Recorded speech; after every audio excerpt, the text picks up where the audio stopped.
And we are live, so as I'm aware, we are live. Good. Hey, everybody. Hey, Jack, if you're there. No one's watching yet.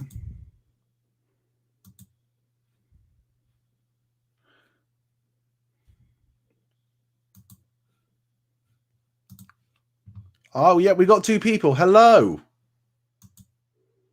Hello, everybody. Hello. Welcome to, just quick thing. Can someone just write in the thing if people can hear me or not? Really appreciate if we could. Because I don't know if my audio is coming in. So it looks like it's coming in. So yeah. Hello, everybody, and welcome to January's first live stream of the Bond Geek channel. Of course, it's me, Henry, just sporting this Bond Geek hoodie I got for my for Christmas from my fiance. Hello, hey Jordan. Yes, Jordan can hear me. Hey, mate. Just put your thing up there. Awesome, everybody. Welcome to the live stream. Welcome to the Bond Geeks first January live stream. These are all charity events, everybody. I'll get into that in a bit later. Don't worry, you don't have to donate anything. You don't have to. I'm just really glad that I can basically see you all here, everybody. And yeah, so we are live into this. I'm really excited about this. So basically, this is a live stream. It's going to last maybe an hour, hour and a half. Just chucking your questions and we'll chat about anything. This is really, really cool. I think I'll just start off while people, if want to, start getting their questions in. I'll go this. For those who don't know, this year marks my 30th year on this world. And I'm just bringing this up here. It's linked in the bio, by the way, of this video. I am doing a couple of multiple different charity events this year in order to try and raise £1,000 to the British Heart Foundation, because those who don't know, I had basically heart surgery when I was a baby. So I want to do something really special. So I'm starting it off in March this year, where I am going to be doing just a simple 10-mile run in order to help raise money for the British Heart Foundation. You got it there. Links in the bio, as I say down below. If you want to consider doing anything for it, please just basically consider donating, everybody. That'd be really great. But anyhow, we are here. We're live. Jordan, I know you're here with us. This is really, really great. So let's start off talking about a couple of things while people start bringing in their questions. So first off, I'd like to say to everybody, Happy New Year to you. It's really, really great. Can't wait to speak to you more, everybody. Some really interesting stuff has already happened, I think, for the 60th year. I mean, obviously, there's been chat about Idris Elba again as James Bond. That's been coming up a bit. There's some really great videos by Calvin Dyson, by David Zaritsky. I haven't seen anything yet from Joseph Darlington. I'm hoping to get something really soon. Obviously, just pre-New Year, we got the Dutch Bond fans recapping No Time to Die, which was really, really great. I always loved Jerome's work. It's just honestly an absolute joy to watch. That's really good. Obviously, I've done a couple of videos myself. We've done, what to expect for the 60th. Just recently I put out, my thoughts, why I think Henry Cavill should be the next James Bond. I also did my sort of viewing review of gun barrel sequences, why I think gun barrel sequences are important. That's really been great. I've got some great stuff planned for next month. I've got a new What If planned, a really, really good one. I'm just sort of working on that one at the moment. I've done a video also on like so posters. I've also done a nice sort of comparison which film is better between two certain films. That's really, really cool. And yeah, just looking forward to doing a couple of more stuff. So yeah, so right off the bat, everybody, let's get into some questions. Now, I did have some pre-questions written in here. I haven't put them on the screen yet, but I have got them here. One of the questions that I got was from a friend saying, if you think the 60th anniversary is going to be as big as the 50th anniversary. Honest answer, everybody, I don't think the 60th anniversary is going to be as big as the 60th. Sorry, no, other way around. Great start, Henry, to this charity fundraising live stream. Great start. But essentially, everybody, I don't think the 60th anniversary will be celebrated as big as the 50th anniversary was. And I think the reason for that, pure and simple, without trying to sound saying, is the 50th anniversary, it's a big milestone. There was a lot of stuff happening. We got, Skyfall came out, some documentaries. We are getting some good stuff coming, which is really, really great. We obviously got Anthony Horowitz' new novel. We've got the Apple documentary on the music of Bond. I'm sure there'll be some more stuff. I mean, at a pure random guess, everybody, a pure random guess. I have no solid information. I have no inside viewing or whatsoever at all, everybody. But I really do believe we'll probably get the last ever home media release of the James Bond series, and they will be from Dr. No to Die Another Day in 4K. I honestly believe that. I believe that, excuse me, I'm going to have a drink. Busy day. I think we're going to have a complete new release of all the films on 4K, and that will be honestly the last home media we'll probably ever have of it, everybody. Okay. But I think that will happen. I still hold out, people, that we will get a new announcement of another James Bond. I really do. Maybe I'm just clutching at straws. I don't know. I'm just hoping. But I really think we will get the announcement of the seventh actor to play James Bond. It will be done on James Bond Day this year, and they'll start going into production next year. I really do believe that. But hey, here's hoping, everybody. You never know. So I'd like to welcome all the new people into the live stream. Everybody, hello. Don't forget, just write your questions and comments in so we can chat about them. Be really, really cool. This is a charity live stream. Just if you're interested, I'm raising money for the British Heart Foundation this year. This is my GoFundMe page, link in the bio down below. I'm trying to raise £1,000. All the live streams are towards this year, everybody. You know, you don't have to, and I want to make that clear. You do not have to donate at all. But if you can donate £1, $1, what's up? Just, you know, it just would be amazing. So we've got some questions here. I'm going to start off with Jordan's before I go into some of the preloaded questions I had. Have you seen that the Prince Charles Cinema near Leicester Square are showing every Bond film in order over the next few months?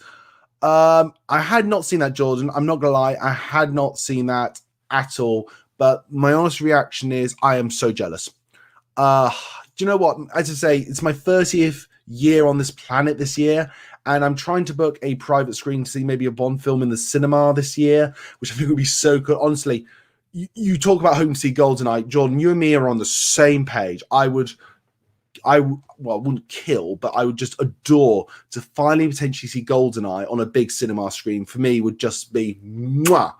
Oh, that would just be amazing. But there are so many other Bond films I'd love to see on a big cinema screen. I tell you what, silly point here. I would actually, the first Bond film I ever saw in the cinema was Die Another Day. I might actually like to see Die Another Day again, just for the kick of it. Just to see if even that kite serving sequence. No, it'll never look good. It will never, ever look good. But I did know that, Jordan, if you're going to go see them, great. You got to tell me how they were and what it was like. I'm asking you, please. And the next question comes in for your eyes only. Hey, bud, I hope you're doing well. Is what's up? If you can check my channel out sometime, Bond Geek. Anyway, for your eyes only, I will definitely check out your YouTube channel. I check out as many YouTube channels as I possibly can. So right off the bat, just give me a message down below or something of the link to it, and I will definitely go to it. Okay, so just consider that done. As soon as the live stream's over, I'm gonna probably go over and check it out. Anyway, have you read any of the John Gardner novels? Not yet. I have a collection sort of behind me. You can't really see that's my fiance's books, but I've got like the first couple. I've got Colonel Suntory, obviously by Kingsley Arm, but then I've got like his first, I think it's 4 books. Yeah, 4 books, you know, and I need to read those. And I've said to myself, I'm not going to read any of those I've just got to get into my reading again. I really have to. So I said to myself, I've got time at lunch. Why not start reading books at lunch? Because I actually do love reading. Really do love.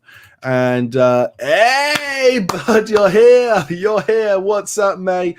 I owe you an apology because you did your live stream of your big celebration of reaching such a massive milestone, and you invited me to come to it, and I desperately wanted to, but I was in the middle of work. I couldn't honestly say to my boss saying, yeah, I know you're paying me to do this, but I've got to go to this live stream. I felt so bad because I actually wanted to come in and say congratulations. That is bad on me. I'm never going to forgive myself for that. But mate, I'm so glad you're here. Just fire in any questions you want. It'd be really great. And for your eyes only, has also responded here. Die Another Day is my first as well in the cinema. Lol. Yes, mate. I'm probably one of the few people online who will forever celebrate Die Another Day. It is my ultimate guilty pleasure movie. It will always be my ultimate guilty pleasure movie. And I'll tell you why. Well, apart from obviously it's so bad it's good, but there's something nice about Die Another Day, something comforting about Die Another Day. I think a lot of people might complain about Toby Stephens being a bit OTT, and he was, but it was sort of fun. It's sort of, I love the lines Bond and he have at the end, like time to face destiny, time to face gravity, plenty of time to sleep when you're dead. I love that stuff. I really do. I think it's just absolutely terrific, and I think it should be deserved some great stuff. Right, so we've got caught up to date so far with all the live questions. Oh no, we've got sorry mate, we got one from my friend here. Hey Henry, you're good mate. What are your predictions for the franchise this year? Will we see a new Bond actor or movie? Well, I did actually say saying one of my questions was for the 60th, but I'll repeat it again for you bud here. So my predictions for the franchise this year. Obviously, let's take out of consideration. We know we've got a new book coming. Yes. Another Anthony Horowitz book. And Anthony Horowitz is one of my favorite authors of all time. We know we've got a documentary from Apple about the music of James Bond, which is something that I'm surprised hasn't really been done before properly. So we know we're going to get that. But going into the future, I think this year, without a shadow of a doubt, we will get more details of what the next sort of iteration of Bond is going to be. Will we start shooting a film this year? No. Let's start with some other things more before we get to the end of the year.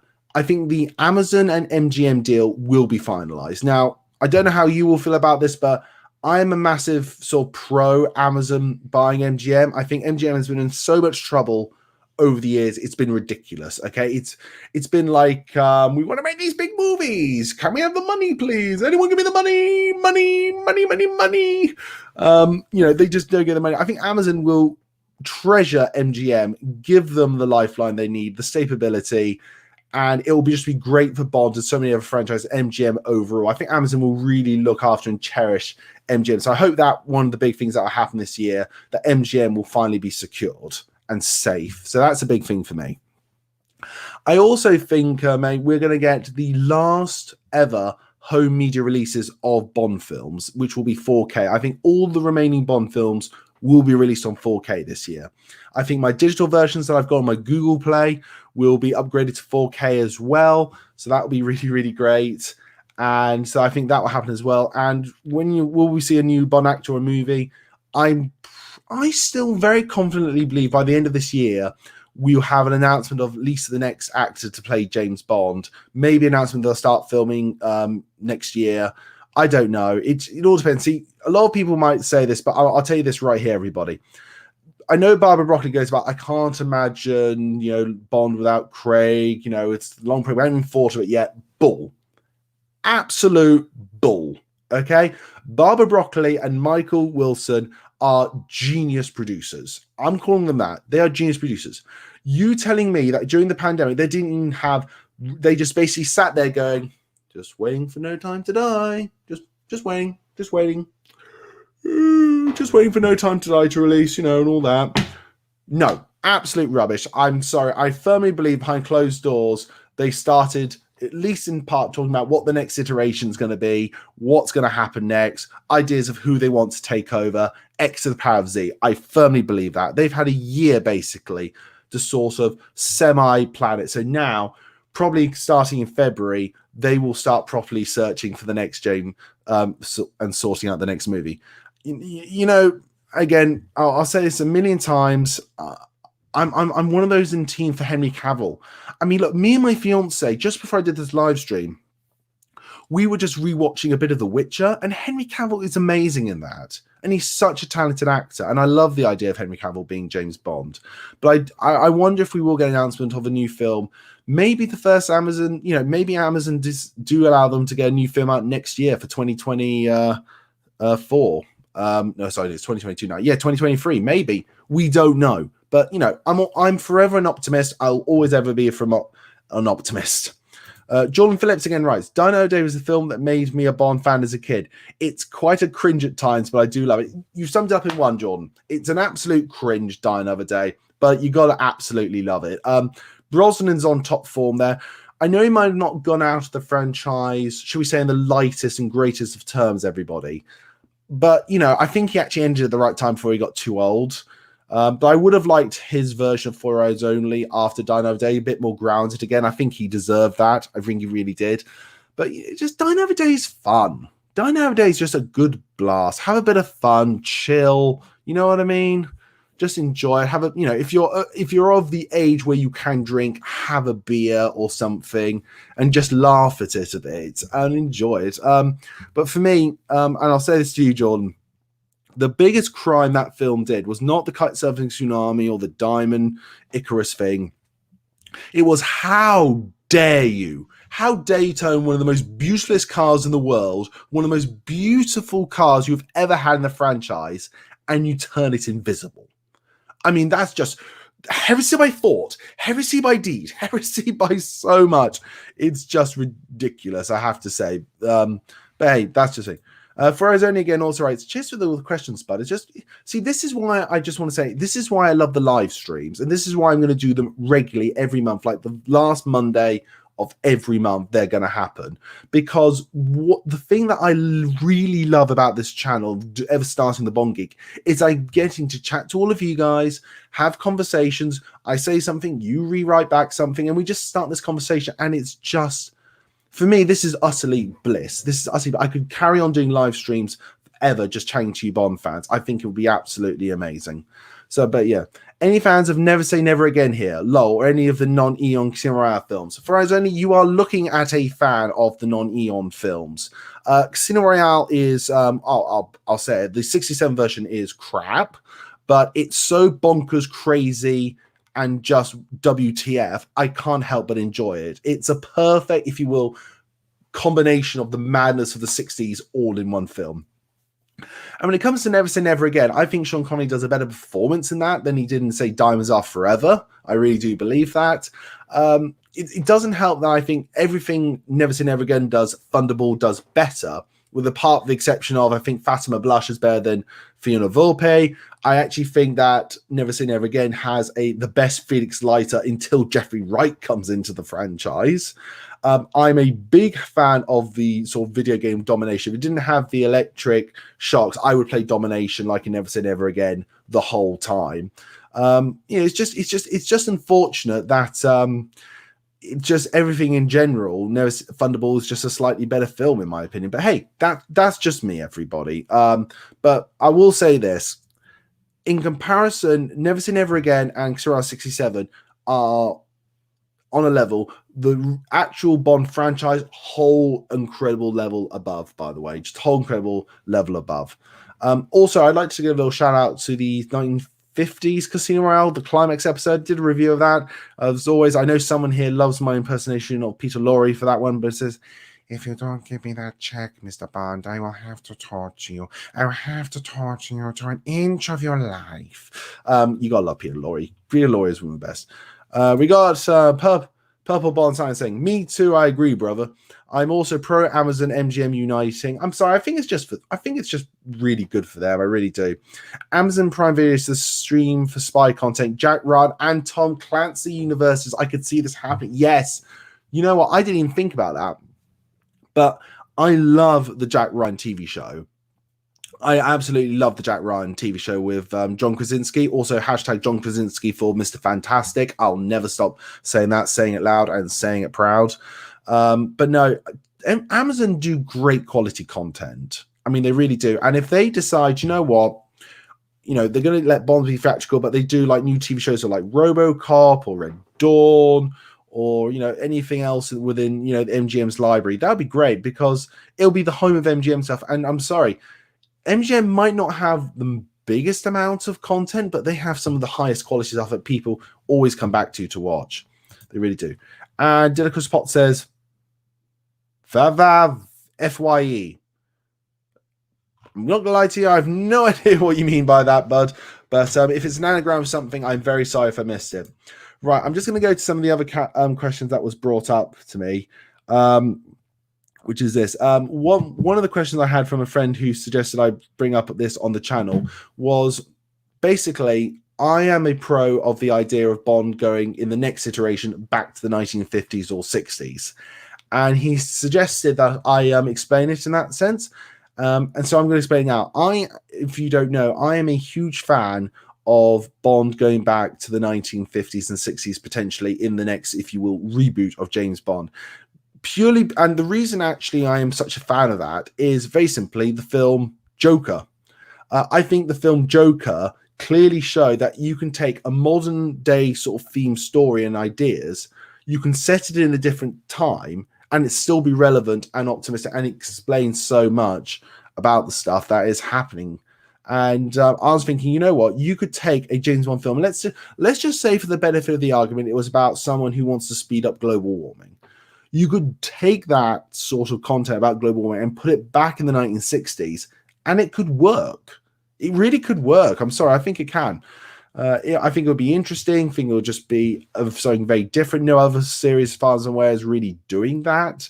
So I'm sorry. I think that's potentially something of actually real interest. And I want to know, everybody, I want you to comment and please tell me quickly what your thoughts about Bond going back in time is. And don't forget to share around the live stream, everybody. Keep telling everybody that we're here. It's always great to see.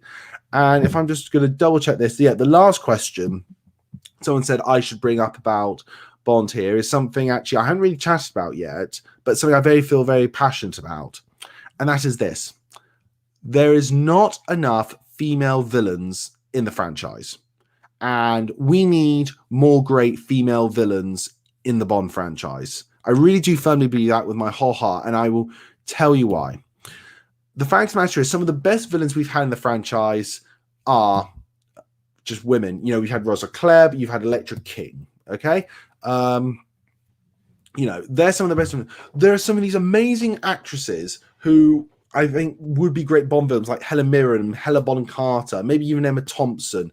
You know, you got so many great people. It's like, why is it are they scared of having more female villains? Is it for the fact that Bond will have to eventually kill them? So it's a guy killing a girl, and that cat in there, that is incredibly, you know, not something we want to ever promote. You know, let's be fair. But at the same time, audiences are more intelligent than I think people give credit for. And they'll know these are the bad guys. They're going to destroy the world. Doesn't care what gender they are. They got to be stopped. You know what I mean? So one of the things I'm really for in the new era of Bond is let's have more female villains. I really do have female villains. Right, we've got another couple here. We've got from Jack Heim. Hey, Jack. Hello from Evansville, Indiana. Indiana. Oh, do you know what, Jack? Very seriously, I had a friend from uni, immigrated to America, lives in Indiana. Not sure if she's there anymore. We lost touch years ago, but she always said that I was always welcome there. I'm so annoyed to this day I never went. I should have. Honestly, it was just because I couldn't afford the plane tickets at the time. Jordan Phillips sent us in another question. Personally, I think Bond should be set in the current time. You're not alone there, Jordan. You are not alone there whatsoever. A lot of people do agree with you. But if they did decide to do it in the 60s, I think Henry Cavill would be great, as he is great in The Man from U.N.C.L.E. Yeah, he was. Yeah, he was. Absolutely. He'd be great. A lot of people say if they did go back in time, Henry Cavill would be the ideal one, and I can't deny that. I think there is also a lot of, should we say, you know, merit to keeping him with the modern time, because the likelihood is, everybody, they'll just have Bond 26, it'll just be rebooted. They won't make a big deal about the origin or anything like that. It'll just be the next new mission. Off you go. That will be likely what is going to happen. Nothing wrong with that. Still pro that. Just think it would have been better back in the 60s. On that, yeah, and just actually quick chat about Man from U.N.C.L.E. I know maybe it's a bit risque talking about that at the moment because of Arnie Hammer, and if he's proven true and guilty of the charges, never want to hear his voice ever again. But Man from U.N.C.L.E. is fantastic. Man from U.N.C.L.E. is an absolutely incredible film. I think it was really, really great. It came out for me out of nowhere, and it just really showed a lot of people, I think, just, you know, a real fun, great old spy thriller. And again, perfect example to my point of saying the time back in time, it will work. I think that'd just be really great. I do. I think you got a really good point there, Jordan, really do. Jack says, who do you think should be the next Bond? Okay, I'm going to give you guys my top 5 list of who I think should be the next James Bond. They're in no particular order outside of Henry Cavill. Henry Cavill's number 1. I'm not going to lie to you guys. I'm basing this, so let me just take a drink. I'm basing my list purely on acting skills and my idea of who I think would make a great James Bond.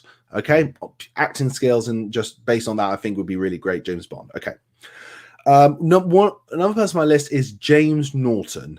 Now, James Norton you might know from McMafia. He's in Grantchester. He's very much an English star. He's been in this great film called Mr. Jones. He has been talked about a few times. I think James Norton would be a great choice. Another idea I have for the next James Bond is the actor Aidan Turner. Now, if you don't know Aidan Turner, he basically was one of the dwarves in The Hobbit, but his biggest call to fame is in the new rebooted version of Poldark. This was the guy topless with the scythe. Aidan Turner is a terrific actor. He is fantastic. I really like him. It'll be really, I think he'll just be a great choice for James Bond. If he's also a bit like Cavill, he's at the right age and the right time to go into that next level stardom. So maybe it might be him. So obviously we've got James Norton and Aidan Turner. Next person on my list is Tom Hiddleston. I think Tom Hiddleston, like Cavill, could bring a massive following. I think it'd be very interesting contrast in comparison to basically Daniel Craig, sort of going more of a slimline model, you could say, a bit more stealthy. But Tom Hiddleston, I just think would just be a great James Bond. I can just see him as James Bond, and I'd really love to see that man as James Bond. So yeah, just to recap, we've had James Norton, Aidan Turner, Tom Hiddleston. Last one on my list, obviously Henry. These guys obviously are in the same league. If you were Henry Cavill, still the firm favorite, is Tom Hardy. I really like the idea of Tom Hardy being James Bond. I think he'll just be great. I think we'll be lucky if we get 3 films out of him. But if it was a trilogy of Tom Hardy James Bond films, just honestly take my money. Take my money. That would just be amazing. Tom Hardy is James Bond. So I'm not gonna lie, these names are like a lot of people have suggested in the past. But they are my personal favorites for James Bond. I've really liked these ideas. I'll tell you what, some other names, just throw them out there. Tom Ellis, who recently played Lucifer. Apparently he's also been quoting for maybe a bit of Doctor Who. But I think he would make a great James Bond as well. Just throwing that out there. So yeah, those are my choices. We got Luke McCallum. Hey Luke, hope you're well. Please tell me how you are, bud. I think a big reason they might not do a period film is that there will be a lot harder to have the same amount of sponsored products such as phones, laptops as they normally have. Luke, you again are clearly the most intelligent, one of the most intelligent people I know. I can't agree with you more. That is a problem with the sort of thing. But however, allow me to maybe put an alternative spin. You are right. It is harder to do that sponsored stuff. However, I do firmly believe that the Bond films have been getting a bit too much when it comes to budgets. Skyfall is one of my favorite Bond films of all time. That's one of the lowest ones of recent years with only 150 million. That's still a heck of a chunk of change, but maybe sort of scaling back a bit and doing stuff like that and actually giving yourself a bit more leeway to have bigger profits. That might be an interesting way to go. But Luke, I think you do speak, again, I like to say, with the wisdom of many moons. And the situation is very clear that, that would be an issue. So yeah, as I say, the likelihood is we will just carry on as normal. And Daffyd, hey bud, I say nice. I haven't chatted. Well, I've been chatting to you for a while. I have been chatting to you recently. It's always been great just to chat to you. Thanks for joining us in the live stream, bud. Don't forget to share around the live stream. Everybody, while I've got you here, just very quickly before I get into the next questions, all the live streams for the Bond Geek this year are in order to raise money for this. This is my GoFundMe page. Very quickly. This is called Have a Helping Heart. I'm raising money for the British Heart Foundation this year. For those who don't know, I had open heart surgery literally on April Fool's Day, about a couple of days after I was born. Obviously saved my life. And to celebrate my 30th year on this world, I'm raising money. And first, one of the many different things I'm doing this year, apart from obviously these live streams, is I'm starting off in March with a 10-mile walk to raise money for the British Heart Foundation, everybody. There'll be many other things throughout the year, but the link is in the bio to the GoFundMe page. Even if you just put in £1, that would be more than I could ever dream of. So just consider that, everybody. I say all these live streams, every monthly live stream will be towards that. Right, so we're now going to the next question from Lorenzo. Hey, Lorenzo. I haven't heard from you in a while. I hope you're well. In my opinion, Henry Cavill would be a great Bond. He reminds me of Pierce Brosnan. Yeah, you know what? Someone said that to me actually recently as well. The reason I'm obsessed with Henry Cavill as Bond is because it reminds me of my childhood Bond, which is Brosnan. And I can't deny there is a similarity. But I think Henry Cavill would do it. One of the big reasons I really want Henry Cavill as James Bond is he's such a fanboy. I said this in my recent video. David Tennant, when he became the Doctor, was such a massive fanboy. It was more of a passionate labor of love for him. And it will be the same for Henry Cavill.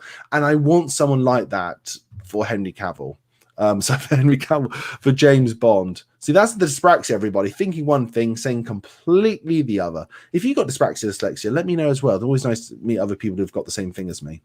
Daffyd, do you think that there was another reason Pierce Brosnan was let go from the franchise that the producers and Pierce aren't saying? I just feel it was very out of the blue back in 2004.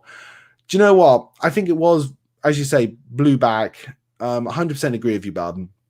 I think, honestly, I think that they had Casino Royale rights. They really wanted to do it, but they sort of like didn't want to let go of Pierce, and sort of like they were trying to make everybody happy until eventually they just had to come up with the agreement that, look, they want to do Casino Royale. They're going to have to reboot and do someone younger. Pierce is out.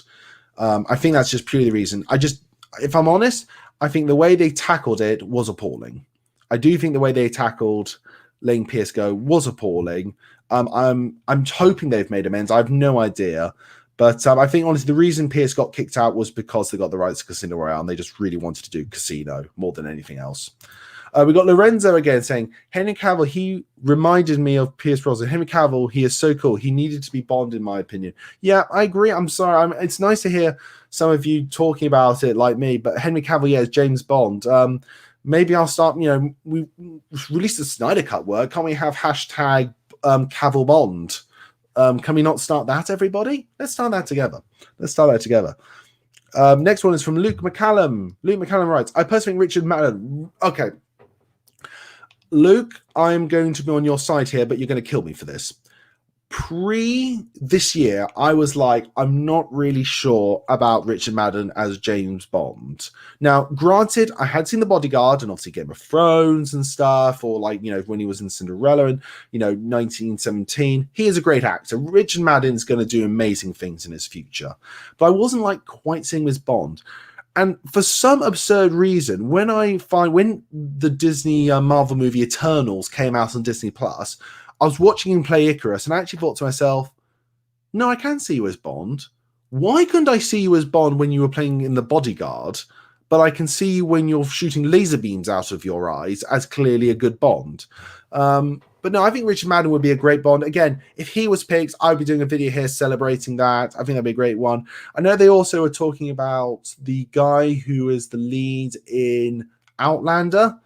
He's also in that little sort of spy film SAS Red Notice. That's really good. If you remember his name, can someone please write it down for me? Because I really don't know. Daffyd again. If Twitter was around back then, it would go wild and complain about it. Oh, you know what? If Twitter... it sounds bad because I'm in marketing, but I really don't like Twitter that much. I find it's just a place where everyone just moans and complains about it. It's very toxic, Twitter. I rarely go on Twitter that much. But yeah, Twitter is just become a place where everyone can just go and complain and have amnesty. I just don't like Twitter. Really don't like Twitter. Lorenzo again, right. Henry Cavill, he is amazing. Actors he get... sorry, I'm going to start this again. Henry Cavill, he is amazing. Actors he got cool about, just like Pierce Brosnan. Henry Cavill, he would be a great Bond to see. So I think, Lorenzo, you and me are going to be singing like the Les Mis saying, will you hear the people sing? We want Henry Cavill. We'll be singing that to the cows come home, as far as we're concerned, but we'll be there together saying, we'll just be singing that to the cows come home. I want to say, I know Hugh Jackman apparently was considered for Bond. I really wonder how that would have worked out. I really do. Sorry, everybody, for drinking. I'm just getting over a cold. Daffyd, could they go to doing a TV show of Bond, maybe for Amazon? You know what? They say that they're not going to do it. It's going to remain, straight, theatrical stuff. I don't believe that for a second. I think James Bond will always be theatrical, but they'll take characters and make their own shows from it. But if anyone's considering, I'd just like to point this out here, right now. If they're going to do a streaming show of Bond, here are my two ideas. I made a video about this, but a Hobbs and Shaw team-up show of Naomi and Polymer from No Time to Die. I think that would be great. Felix Leiter show, or Young Bond. I'm talking about the Charlie Higson books, like Silver Thin and all that stuff, like they're doing with the Axe Rider books recently, and also on Amazon, by the way. And the last one I'd like to see them do is, I know it sounds silly, Joker-esque stories of Bond villains. Let's see the origin of Ernst Stavro Blofeld. Let's see the origins of Francisco Scaramanga. Stuff like that I think would be really good to put on Amazon. And it doesn't dilute the brand. It's just their own little thing. I'll leave this with this. If you had to include Bond in a sort of spin-off show, I think you could do a 10-episode run, like 5-10 minutes long episodes, pre-title sequence adventures. I think that would be really fun, really cool to do. And, just little like pre-title sequences, like, we weren't going to use these for the films, but here's a couple that we were going to use and we can put in the show. I think that would be really cool. So, next one again, Lorenzo. In my opinion, James Bond movies need to go back to being like the Living Daylight style, mixed Goldeneye direction. I think I know what you mean by that. I think they need to have that bit of a slight edge to it, but at the same time, they need to be modern and up to date. Is that Lorenzo? Is that what you're meaning by that? But Living Daylights and Goldeneye are some of my highest rated Bond films, so something more in the lines of that would be great. I'm gonna have a wager with you guys. We don't have to put down any proper real money. Let's just say imaginary Judi Dench pounds. That the next tone of films will start off be more light-hearted again. I don't think we're going to go like to Roger Moore Moonraker levels ever again, or like Dino O'Day levels, but I think we're certainly going to go into a more of a fun, slightly more not the theatrical, sort of a bit more over the top, more grandeur, more we're gonna I'm not making myself sense. Basically, I'm starting this one again. This is Rexia, sorry. We're gonna have more evil villain layers, remote islands, colorful characters. It's just gonna be set in the modern day. I think we're gonna go back down that route again, which will be good. I think potentially. Just depends what we do. Hey, whoa, yeah, I'll donate now. I love you. Mwah. I love you, man. Thank you so much. Just again, I'll just bring this up here, everybody, to say for my 30th, to celebrate my 30th year on this world, I'm trying to raise money for the British Heart Foundation. I'm trying to raise £1,000. I'm doing every month. Obviously, these live streams will be in honor of trying to raise money for this, everybody. If you would even consider donating anything, over this month, next month, whatever, that would just be great, everybody. All right, Lorenzo, he wrote again. James Bond franchise, AKC needs to go back to type of Bond movies, been spy thriller, mixed campy action. I think that's what it is going to go to. I think that's what it is going to go to, Lorenzo. I really do. And I don't think I'll ever go too campy again. I think, honestly, they'll look, we can't go Moonraker or Die Another Day again. They won't do that again, I think. But I do think we are going to get the more over the top side of Bond again. Sort of Live and Let Die, Octopussy level sort of stuff going forward. I think that's what we're going to get. But hey, time will tell, everybody. Time will tell, and we can just wait and enjoy and see. Purple One, right? Henry, your Steam is on the Bond Theory page. Thank you, bud. Really appreciate that. Don't forget, everybody. Just remember to tell everybody. The Bond Geek monthly live streams will always be on the last Monday of the 4th week of every month. It'll just be for an hour and a half, where basically we can just come and chat, because that's why I'm doing it. But that's honestly probably the main reason I'm doing live streams. I said I do live streams this year, everybody. One of the things I've just purely loved about doing the Bond Geek channel is really the fact that whenever people leave comments, I've started having conversations now with these people since they left their comments, or whether being on Facebook or Twitter or Instagram, just talking about it. And I've met so many incredible people like yourself, bud. And I've just met new friends thanks to the channel. And to be honest, that's why I love doing the live stream, because I get to do this. That's pure the reason, simple. Jag wrote again, what is your personal favorite James Bond film and car also? Okay, Jag, very simple. Right for you. Favorite Bond film of all time? Goldeneye. It is the best Bond film ever. It's my first Bond film I ever saw. I have special memories connected to that. Goldeneye, as far as I'm concerned, will always be my number one favorite Bond film. Not gonna lie to you, Skyfall came close. I think if Skyfall had Pierce Brosnan, we might be considering a new favorite, everybody. But Goldeneye is my favorite. Favorite Bond car is probably from Casino Royale, the Aston Martin DBS. I thought that was a beautiful car for what it was worth. But I do love the sort of Aston Martin V12 range going forward. You know the look Aston Martins have now. I think they're just beautiful, and I do love watching them. But that's just, again, just me. But yeah, that's my favorite stuff of there. Is it Lorenzo? What's up, buddy? The Bond theory represent. Yep, you represent, bud. Don't forget, everybody, check out Purple Bond's stream page, the Bond theory page, and I'll just bring up his old comment here. Say the Bond theory page. Don't forget to check it out, guys. It is a great group on Facebook, and I'm not just saying that because he's here. Honestly, great conversations. Everyone's respectful. Really lot of great ideas going about, and it's some of the best of the Bond community, just us all hanging out and chatting. It's really great. Pierce deserved 20 million. I wish he did one more movie. David, I 100% agree with you. 100% agree with you. I think Pierce should have got one more movie. I think it would have been his, if you would, let's just say for the benefit of history here, everybody, that Die Another Day was the equivalent to Roger Moore's Moonraker. Pierce Brosnan deserved his For Your Eyes Only. It would, I think his last film, his fifth film, potentially would have been a harder, more grittier one, and it would have been the film he'd always really wanted to do, because a lot of people don't realize this, but Pierce Brosnan basically wanted to do what Daniel Craig was allowed. He wanted to play, the mythical James Bond, but he wanted to show that how human he is, that he can get damaged, injured, bruised, he has a past, and stuff like that. I mean, to be honest, one of the reasons, again, that Goldeneye is my favorite Bond film of all time is there's that lovely sequence on the beach where he's talking to Natalia, and she says, he was your friend, yes, now it's your enemy. Now you're just going to kill him. How can you be like that? How can you be so cold? And he just simply responds, it's what keeps me alive. Brosnan really tried to show Bond was more human. Craig, as far as I'm concerned, just took that and just ran with the baton that he started. So I'll always say that when it comes to Brosnan. Renzo again also writes, in my opinion, the producers need to give respect to Pierce Brosnan. I don't know if they're still on they're not on speaking terms or something, but if they're not, we need to let this go. Come on, it's been now over 20 years nearly? 2002, 22, it's been nearly 20 years.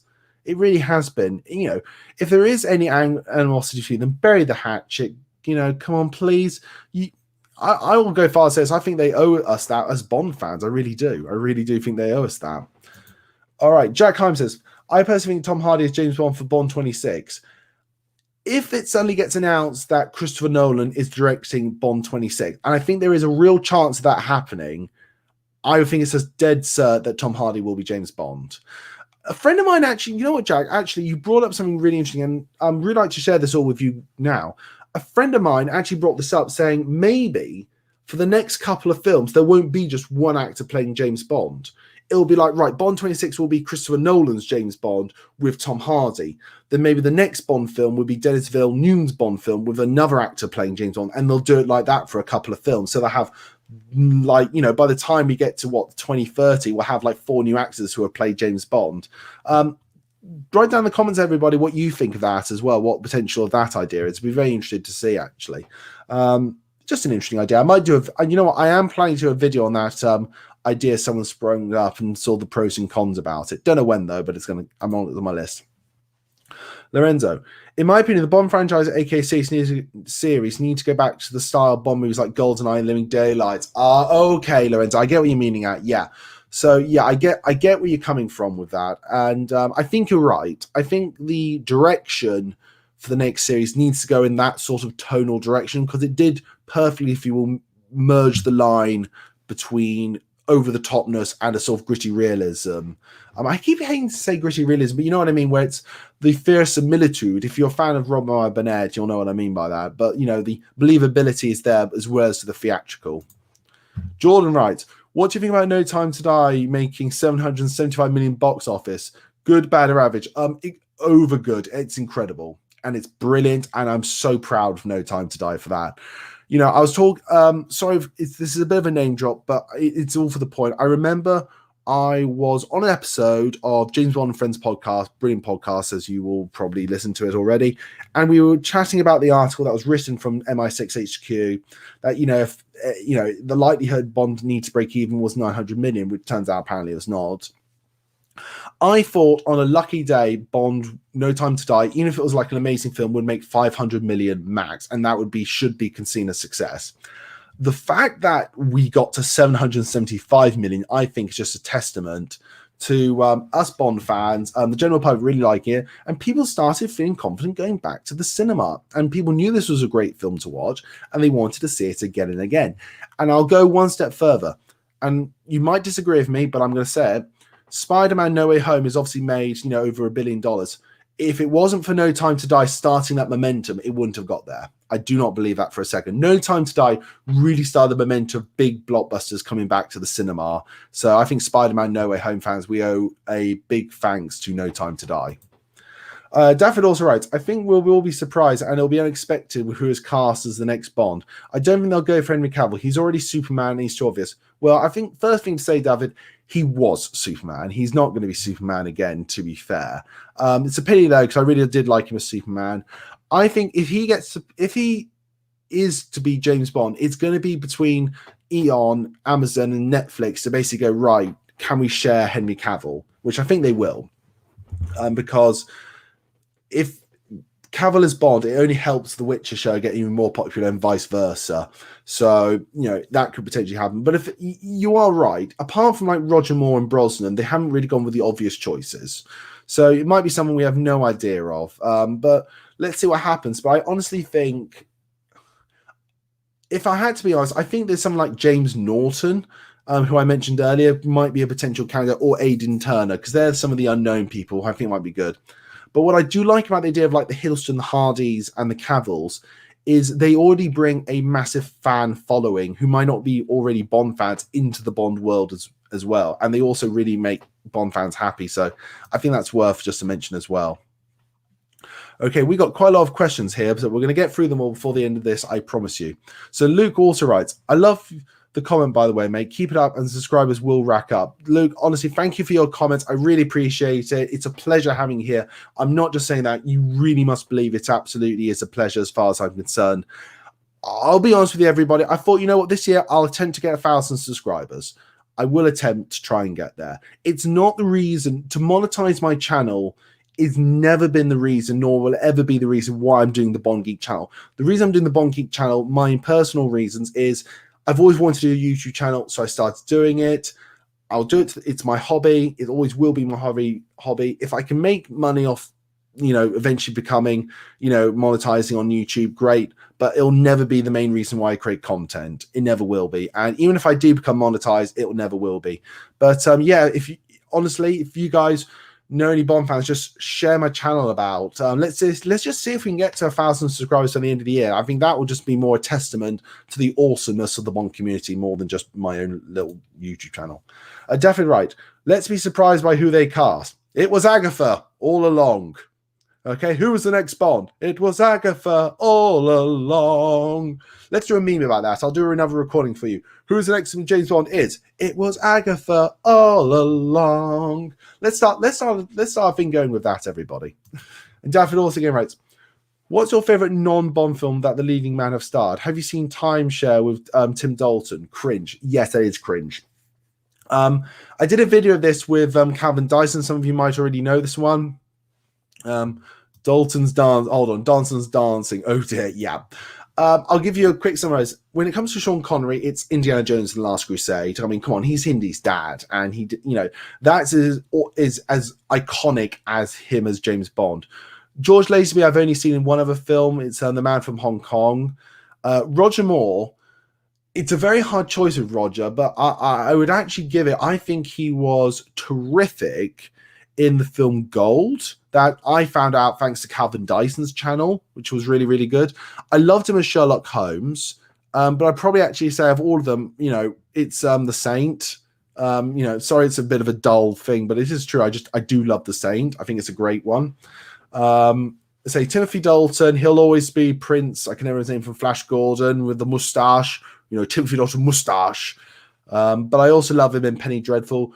Brosnan, best film outside the franchise will always either be Thomas Crown Affair or Dante's Peak. I'll try to forget he was ever singing and dancing in Mamma Mia, though my fiance will never let me stop watching those films. Even if she's hearing me in the background right now, she'll still say, you are so watching those films again. And when it comes to Daniel Craig, my favorite film of him outside of the franchise is actually in The Adventures of Tintin, playing Sakharine the villain, because he just plays a champagne villain so beautifully. It's really, really great. So yeah. So Jordan now writes, are there any filming locations you'd like to see in upcoming Bond films? Yes, I'd love to see India. I think a return to India would be great. Jordan, I really want Bond to visit Australia. I don't think he's actually ever properly visited Australia, and I would love for a Bond film to be set in Australia. I'd also like to go Vietnam. I'm a big sort of Top Gear Grand Tour fan, you know, the Clarks and Hammond and May. And when they did a Top Gear special sort of touring Vietnam in motorcycles and I saw the scenery, I thought Bond's got to go here. Bond's got to go back to Vietnam. So Australia and Vietnam, in my opinion, would be great Bond locations for Bond to go to. I think that'd be really, really good. What about the Lotus? It can go underwater. Yes, David, the Lotus can go underwater, and it is like probably my second favorite Bond car. However, we must take this into consideration. It is a Lotus, which means lots of trouble, usually serious. The fact that Bond got it work, I think the only reason that Lotus was working is because Q Branch had a look at it. But just remember that, everybody. Lotus stands for lots of trouble, usually serious. Just have the Lotus loving society now hate me. Remember, Casino Royale's car had nothing. I'm not. If you're going to base it on gadgets, well then, well that's a different thing. I just said what car was my personal favorite. That was the DBS. I love the look of that car. I love the sound it makes, all that stuff. If you're going by gadgets, well then it's the V12 Vanquish from Die Another Day or the DB5 in a joint win. They're the best cars when it comes to also having cool gadgets and stuff. That's just, you know, again, my own silly opinion. But listen, mate, it's just, I'm an idiot. So what do I know? You're probably, you know, say what you love and say it out loud and proud. That's what I say all the time. Jack Hine, Goldeneye was also my first Bond. I watched, and Skyfall was the first one I saw in theaters. What a great first film to see in theaters was Skyfall. That must have been incredible. I remember watching Skyfall when it came out in cinema. Literally, my parents knew, because for those who don't know, Bond films for me, you got to see them with family and friends. That's part of the thing for me, because I've grown up with Bond and I've grown up with my family as well watching Bond, and they just remember me just literally just like vibrating like it's coming. Where the hell's the gun barrel? That was actually, I think, my first thing when it came to Skyfall. But I love Skyfall. Really, really great. David Dawes writes, Goldeneye is a great movie and is defo of the most nostalgic. Don't forget the N64 game as well really plays into that. But I can't call it my favorite, as there are moments, especially with the music, that doesn't feel like I'm watching a 007 movie. Do you know what, David? I actually understand where you're coming from. I really do, because I know a lot of people complain about Eric Sena's score for Goldeneye. It's not a defense, but the only thing I can say about it really is this. It was the first Bond film I saw. It's the first Bond soundtrack I really had. So from then on, others have been compared to that one. But I get your point. It is more out of left field, should we say, than most other Bond soundtracks. But I enjoy it for the most part. Goldeneye is my first experience of Bond of my child life. The World Enough is my favorite James Bond movie. Greatness for amazing, excited. Thank you, everyone. Praise the Bond theory. Thank you, bro. Yeah. Goldeneye is obviously, you know, is amazing. World's Not Enough. Weird enough, it's a weird film. I have a weird relationship with The World's Not Enough. I absolutely love The World's Not Enough. Don't get me wrong. The storyline is terrible. It's not that good though. I wouldn't say it's. I was going to say it's terrible. It's not quite good. The thing is, the evil plot scheme and all that stuff, it's not that good. The content of The World's Not Enough is terrific. The scenes, the characters, the action, everything except the story really is firing on all cylinders. Just the story for me just never seems to quite work. And it seems like a 1995 action film like Mission Impossible, Clear and Present Danger. I'm assuming you're talking about Goldeneye, bud. You know, well, it is a 1995 film. Goldeneye came out in 1995. Mission Impossible, again, I remember seeing Mission Impossible around the sort of same time as I finally watched Goldeneye, and that was really great. Clear and Present Danger, I watched actually during lockdown, finally. I finally watched all the Jack Ryan films, because a bit of off topic, I've seen Hunt for Red October. It had Connery. I'd never seen the Harrison Ford and Ben Affleck Jack Ryan movies. I had seen the Chris Pine film in the cinema. But, you know, still to this day, if I said who's the best Jack Ryan or the best version of the Jack Ryan books put on screen, it's the John Krasinski Amazon TV show. And John Krasinski is incredible as Jack Ryan. And I'll still say it again loud and proud. Hashtag John Krasinski for Mr. Fantastic. Jack Hunt, have you seen Ghostbusters Afterlife? Yes, I actually bought it on Google as a treat for me and my fiance to watch, and we thought it was utterly incredible. I thought it was absolutely fantastic. I really, really enjoyed it. Now, I haven't got the biggest relationship with Ghostbusters. You know, I've never been like this almighty biggest fan of Ghostbusters. I've never had that in my life. You know, Ghostbusters 1, I think, is a great film. 2 is, to me, equally as good. Ghostbusters, you know, Answer the Call, the female version, I thought was funny, just something completely different, but, you know, still Ghostbusters. It was just okay. I seem to enjoy it. But Afterlife, honestly, is now my new favorite Ghostbusters film. I thought that film was beautiful. Story, characters, action, pacing. Ghostbusters Afterlife, I will sing and praise till the cows come home. I thought that was just an amazing movie. I really do. And it's not just because I've seen it now. I've seen it 3 times now since I bought it. So I've gone off that sort of, you know, first thing. Ghostbusters Afterlife, so as far as I'm concerned, is the best Ghostbusters film. David, I'd go with more Spy Who Loved Me because of Jaws, Martinis, the car, the action, the villain lair, and the parachute. Yeah, you know what? Actually, I think you've summed it up actually better, I think, than I ever could, bud. I think the next era of Bond films will be more like The Spy Who Loved Me, that sort of thing. And I think it'll be great for that. I think we're ready for a change now. I think we've had the hard, gritty Bond. Let's have something else now. You know, we want to be now in a world, certainly after everything that's happened, where things are a lot more happier, brighter, and fun again. We want to have some fun again, so let the films represent that. Lorenzo again writes, Pierce Brosnan does a great job being emotional and as Bond. I love Brosnan's Bond, Sophia Electra King favorite performance. Yeah, see, that was my perfect example when I'm talking about that. Brosnan really started to make Bond more of a human being in his films, and Craig took that and took it to the next level. But Brosnan really tried to get that start going. So, and that's the direction they wanted to go in.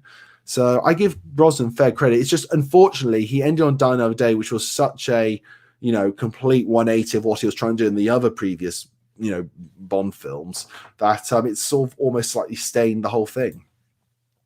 Lorenzo also right. I love Pierce Brosnan in The World's Not Enough. He gave his best performance as Bond in The World's Not Enough. Brosnan is an amazing Bond. Brosnan will always be the best Bond in my opinion.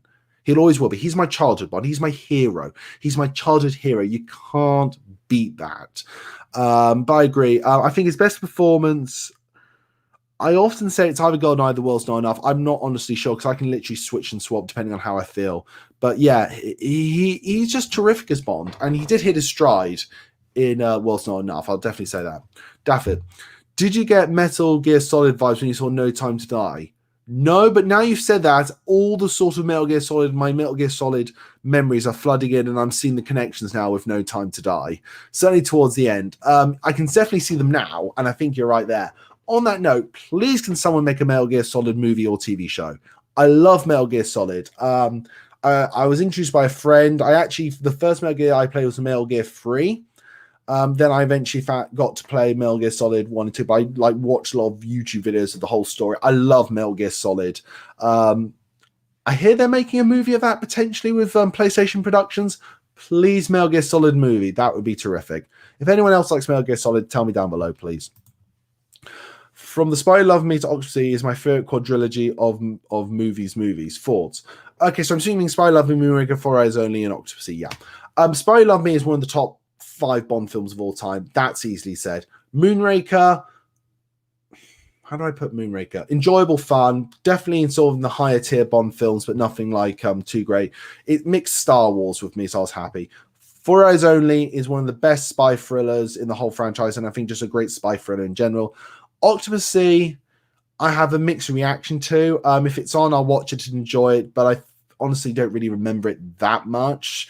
As a kid, you know, obviously I know the film, I know the story and all that stuff, but I think it's the most forgettable out of that quadrilogy you've just given me there.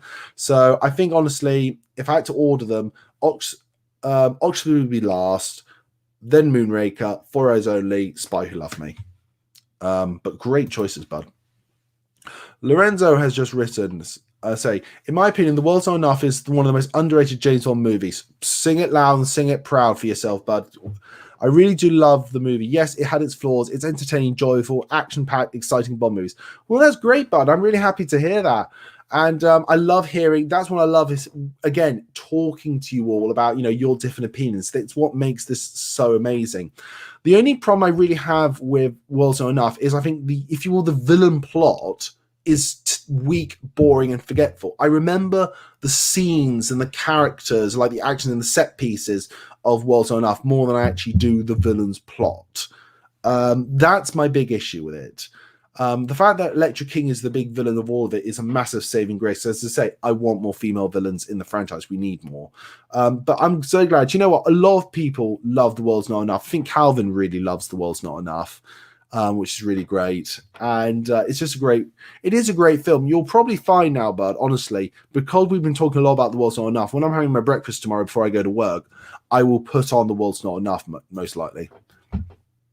David, have you seen Pierce in Death Train and Night Watch, Detonator 2? I remember they were broadcast on TCM years ago. It was great to see what he did right before he was Bond.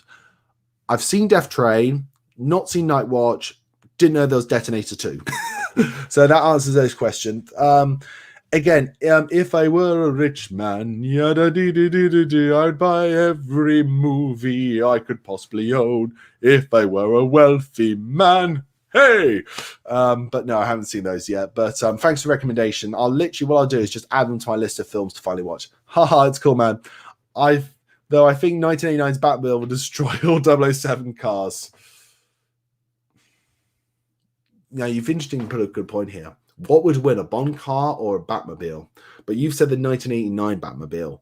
So, some of them I think they would beat, some of them not. If it was the Tumbler from The Dark Knight Rises, then yes, that Batmobile will destroy every single Bond car. I will stand by that. And Batman is awesome. Batman beats Superman. Everyone remember that. In my opinion, the Bond Geek channel is one of the best non-Geek channels, like Calvin Dyson and Being James Bond. Just passionate Bond fan. Well, mate, you are very kind. I'm not worthy of your kindness. Thank you so much. I'm just a guy literally in my office, just with a bit of lighting and just sharing you all my love of Bond and just showing you my thoughts, my what ifs ideas, my thoughts on the movies. And I just get to chat with all you. And that I think is honestly beautiful. That's one of the reasons I do it. Thank you very much, bud. John Wright, are there any particular actors you'd like to see in future Bond roles like MQ, Moneypenny, or Bond Girl, etc.? Okay, I'll give you a couple for different things. For M, I really want Ralph Fiennes to come back, but if not, I would like someone like maybe Emma Thompson, maybe someone like Ian McKellen, maybe Q. I think you're going to keep maybe sort of the boffin thing, so maybe Matt Smith would be, I think, a good Q. Moneypenny, I still want Naomi Harris to come back, but if not, honestly, that's wide open as far as I'm concerned. Bond girls, Daisy Ridley, Vanessa Kirby, Alicia Vikander, definitely Alicia Vikander, Scarlett Johansson, Charlize Theron, just some of the most amazing actresses working today. Just, anyone who's just an amazing actress, I think would be really, really great. Daffy writes again, From Russia of Love was a very surprising when I first saw it. It's not an action movie, but more of a thriller, and Red Grant was scary. Defo Economy's best. It's my favorite Roger Moore film. From Russia of Love is one of the best spy thrillers of all time. I'll always defend it to my dying day. I once spoke with David Zaritsky about this. He said to me, not many young fans like From Russia with Love. I think it's one of the best films in the franchise. I really do. I think it's beautiful. It's definitely I think it's one of the most definitive spy thrillers that you could ever have. Okay. Oh, and this is about Ghostbusters After. Harold Ramis Ghost Effect was too much like a Jedi Force ghost. To be honest, I was watching it and, we knew going into it, seeing it, okay, we know this is going to be a CGI face on him, but we felt they handled it really well. I mean, yes, it looked a bit hokey, but the fact they also didn't make him speak in the film, I think was a good motion, because if you just reuse clips from, audio clips from other films, it wouldn't quite, I think, worked. And I think again, it showed the power of cinema of just not speaking, acting through emotions and face expressions. I felt they handled it really well. I felt it was nice and blissful.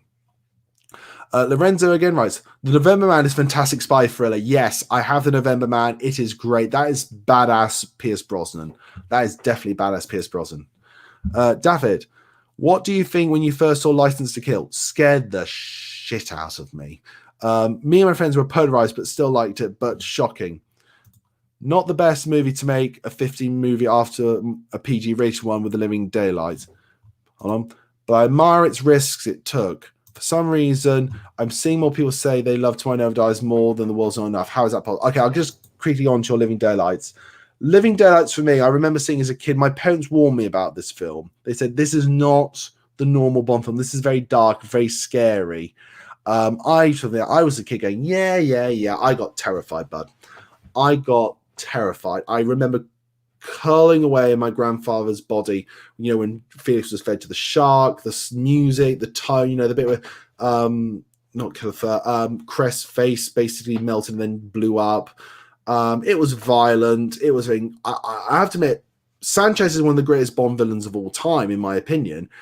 I think the film is a bit of if I had to sum up the film, I think the film is a bit of a missed opportunity in the franchise. You really had the opportunity to do something different and interesting with Bond and didn't quite see it through. For Felix and Amanda, where's Bond going? I tried to get married once, remember? It didn't end well. Have you really thought this through?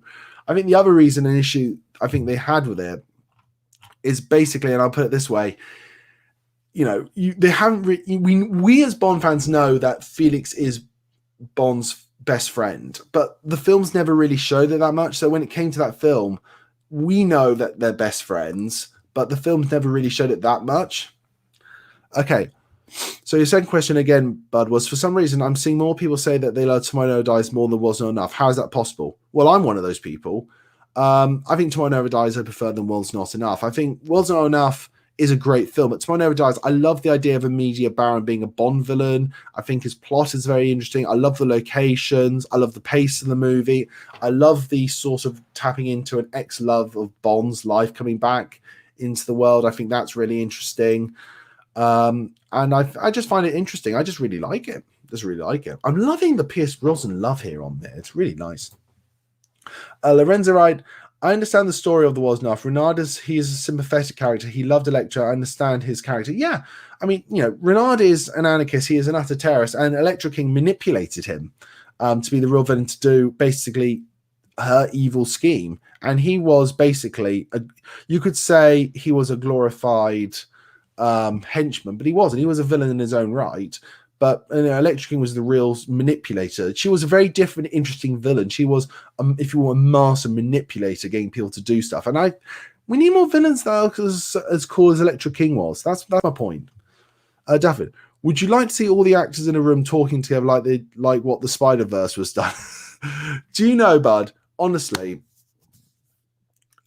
a lot of people have said to me, would it be fun to have a sort of a Spider-Man No Way Home with the Bond-verse where all the Bonds come together? The thing is, it would be fun, but obviously we can't do it anymore because obviously Sir Sean Connery, God rest, and Sir Roger Moore, you're not with us anymore.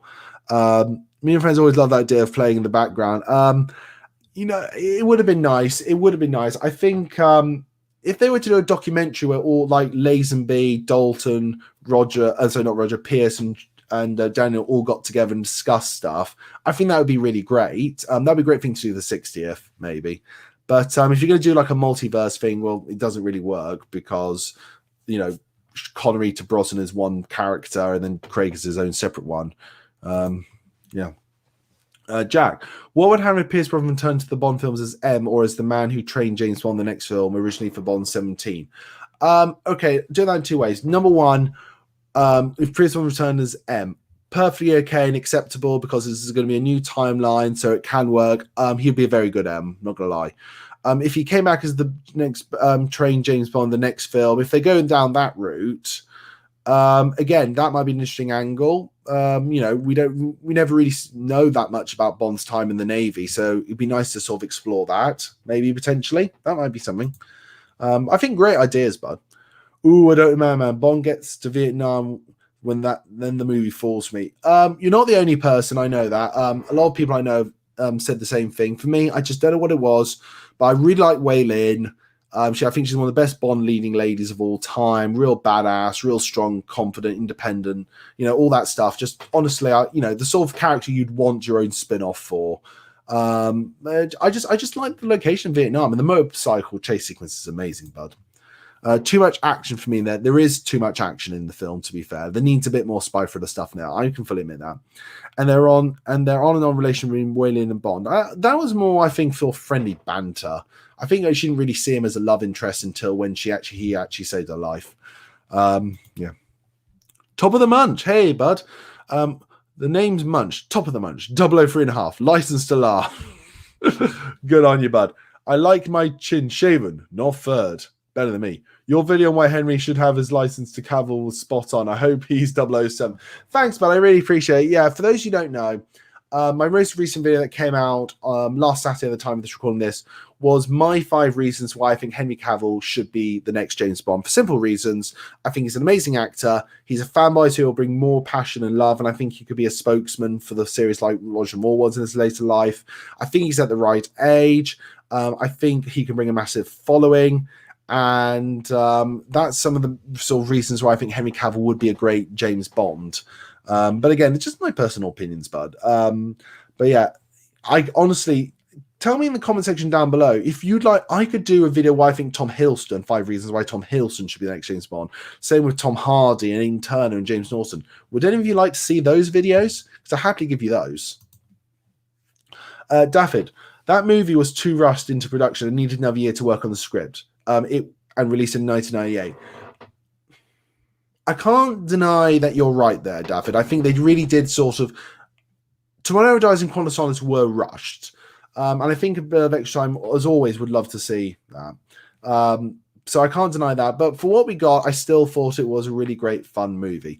I think, as you say, you and me were just now talking about too many action sequences. They relied on action sequences just to carry the film. That I can fully accept that. It's a shame because the first half was nice. Yeah.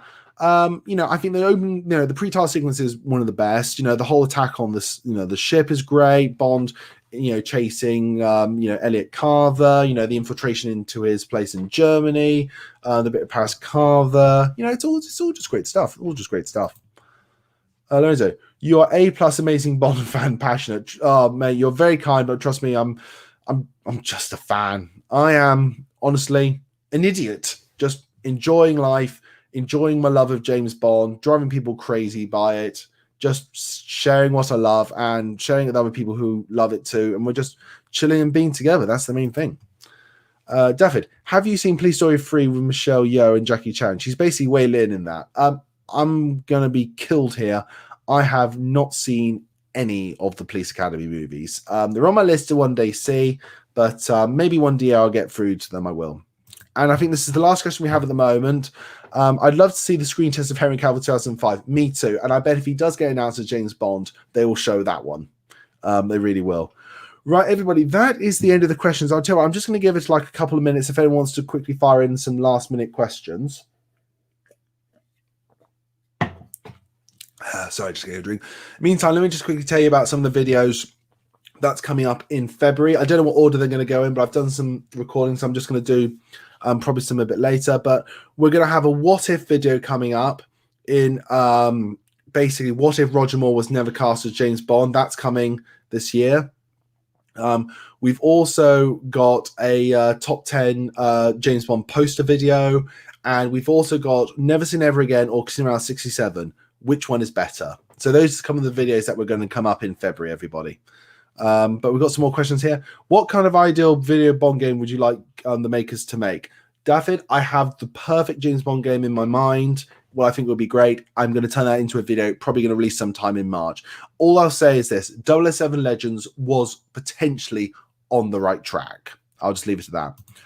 No, I think that's relating to I've never seen Police Academy. Again, it's on my list of things to see, but I've got a massive list of things I still want to see. So I'll get through to them. Jack, I would love to see Pierce Brosnan's screen test to James Bond. I'm surprised they don't release the screen tests when they, for these times, because I think a lot of people enjoy them. It's amazing the amount of reception and positivity that people got from seeing Daniel Craig's screen test and that being James Bond documentary. So yeah, they should definitely show them. I think it'd be nice to see. I mean, heck, we've seen Sam Neill's test for James Bond. People love to see that stuff. I don't see why they don't show it off. Really don't. You said Police Academy. Yeah, I've never seen Police Academy, bud. I mean Police Story. Did you say Police Story? Russian production. Obviously, a screen test. Have you seen? Oh, sorry, Police Story. No, I've never seen Police Story. Sorry, bud. That's the specs here. I'll have to look up Police Story. Hong Kong action film. Then you got me hooked. I'm going to watch it. Check out Police Story 3. Then I'll definitely check it out when you can, man. Honestly, what I'll probably do, apart from Ferozoni's Bond channel, which I'm going to have to quickly check up on this evening, I'm definitely going to do that. I'll definitely check out Police Story and see what it is about it, because any action film, certainly Hong Kong, is really great. Oh no, I think that Pierce Brosnan screen test is lost and possibly destroyed. Maybe it is, but do you know what? It's great for us fans to look at these screen tests once the films have come out, in my opinion. I love Tomorrow Never Dies, one of my second favorite James Bond movies. Love Elliot Carver, love his evil plans, evil plans, like Ideal Decision, Bond having passed, love it. Yeah, I just think it was really interesting. I just really like Tomorrow Never Dies. The vibe got me, guys. Being James Bond is now on YouTube. Yes, it is. So I basically bought the 4K version of No Time to Die for nothing. Now I'll always watch it in 4K. But definitely I've watched it a couple of times again. It's just a really actually good it's a good length and it's a really good documentary. It's cool, man. Thank you, bud. There are 3 Police Story movies, so I'll check out 3 great Police Story movies. It's a great trilogy of movies like Die Hard or Lethal Weapon. Police Story is Jackie Chan's best story. Well, it's got Jackie Chan in, so yeah, it's automatically going to be amazing, everybody. But everybody, I think that is the end of today's live stream, everybody. As always, I'd just like to say, I haven't really checked it yet, but if anyone can, again, consider donating to my GoFundMe page, help me raise money for the British Heart Foundation. That would be honestly amazing. We will do a live stream again. It will be on February, the last Monday in February, the sort of week 4 of February. I will put up times and when it's going to be, but no, this is going to be a regularly monthly thing now. It's going to come out. And Daffy just said, and thanks for answering my questions, mate. Just keep firing them in. I get to have conversations with you all, so that's really amazing. Keep doing what you do best. And to you, son, everybody, stay safe. Love you all. Remember, do catch up on recent videos. We will have another live stream again in February, again raising money for that Have a Helping Heart. And just take care, everybody. All my best. Stay safe. Looking forward to seeing you again. Bye.